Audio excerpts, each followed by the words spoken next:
Bro, thanks for pressing play on another Pay Me No Mind sports and entertainment video. My name is Wood.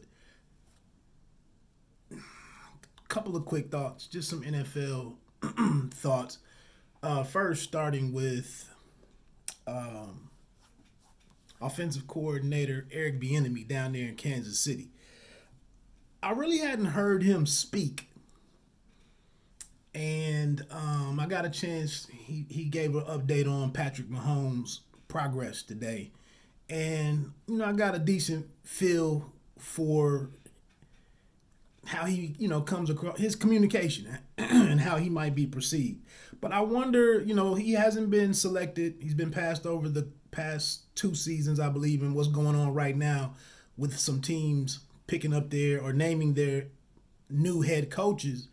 And I'm just starting to wonder if he's just being hurt by being alongside Andy Reid, and the perception being that Andy Reid is orchestrating the offense and the game planning, and maybe too much of his footprint is happening in the play calling.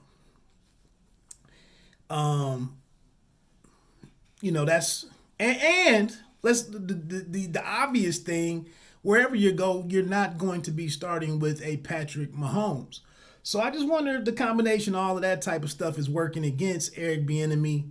I'm not obviously not in the interview room. I don't know how he's communicating his vision, just explaining, his offensive philosophy and all of that. We don't know. So I'm just starting to wonder if it's just not hurting him in being underneath the wing of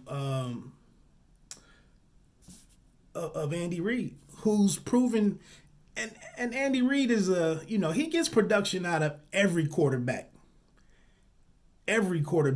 So that's going to be something that that Bieniemy will eventually have to overcome. It'll be crazy to see how he can do it, because you definitely don't want to leave there and go where there is quarterback problems versus having Patty Mahomes week to week to week. The second bit of news is Adam Schefter.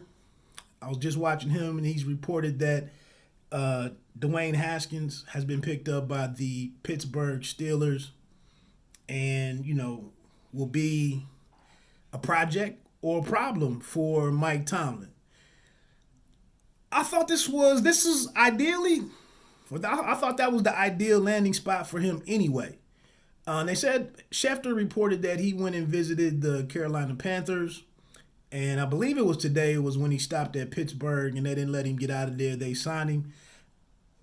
Even as a Washington football team fan, I didn't dislike Dwayne Haskins, personally.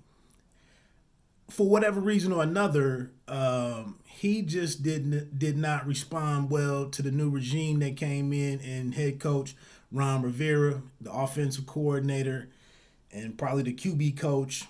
And maybe there was some issues with the how preseason was affected, how camp was affected, a new system and all of that type of stuff. I get it, but I saw a lot of guys, even Taylor Heineke. I saw a lot of backup quarterbacks, especially in watching a couple of Denver Broncos games. I saw a lot of backups come in and have, a modicum of success in passing the ball, where I just did not see that from Dwayne Haskins the majority of the year. While he was starting and then coming in relief, and in the one game that he got to start. But I honestly think that they gave him every chance possible, man. But he just did not produce, and things actually declined. Not to be able to manage the game and just hide the fact that you were the weakest link. But with Mike Tomlin, the kid is inexpensive. He has arm talent, as they say. it probably is a good thing for him to get a change of scenery. Tomlin is a DMV guy, I believe, and so with him coming from Maryland himself and Haskins, maybe there's some kind of connection that can be there. But another thing is the Steelers have tried to bring in some guys to have in the pipeline to be a successor of Roethlisberger once he was done, and it just hasn't worked out. The guy that got smacked upside the head with the with the helmet by Myles Garrett from Oklahoma State. His name escapes me at the minute. Rudolph or whatever his name is. Doesn't look like it's going to be him. They had Dobson in there from Tennessee. I think he may be gone now. And, if Roethlisberger comes back for one more year, which may happen, it's a chance for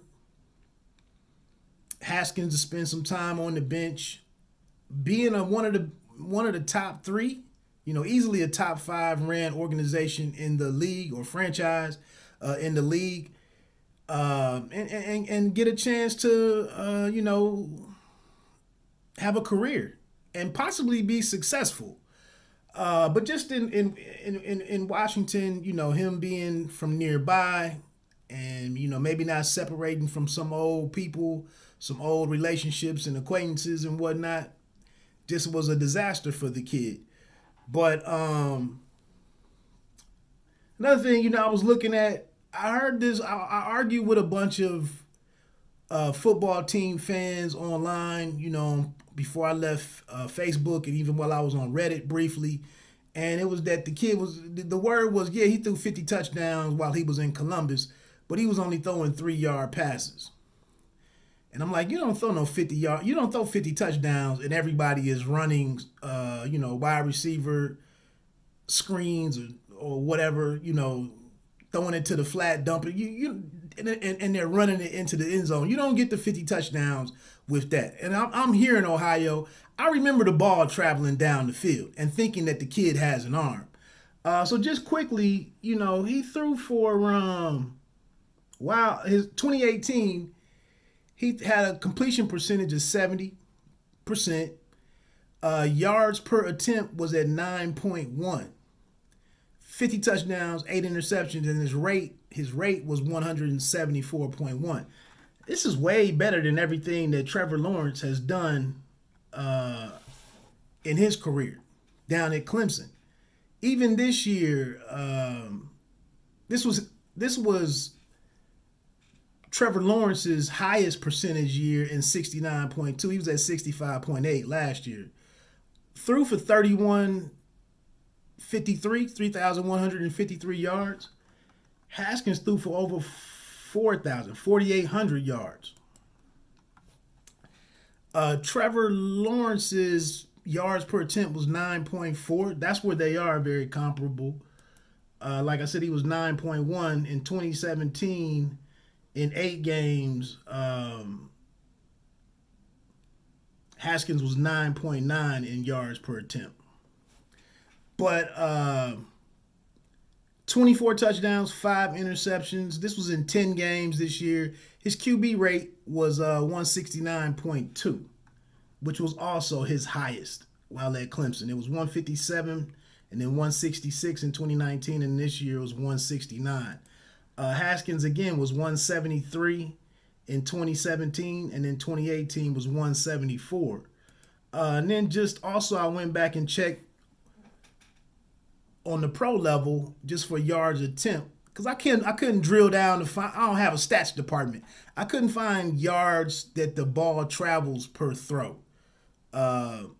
in that. But anyway, just looking at Aaron Rodgers, one of the best in the NFL right now. His yards per attempt for this season is 8.22. Now that's in the NFL, but I just wanted to get something, some kind of comparison out there. And it's a reason why the kid will continue to be somewhat intriguing as a potential QB. But again, he has quite a bit of work to do. I think when they showed the quote from Chase Young, I believe that was in the wild card game, when he said he was about his business and football, it kind of led me to believe that he was looking over at Dwayne Haskins pretty side-eyed with the nasty side eye that you're not getting it done Monday through Saturday or Tuesday through Friday or whatever. You're not getting it done ahead of the game, so that's why you can't come out here and produce and be productive, and you're holding the rest of us back.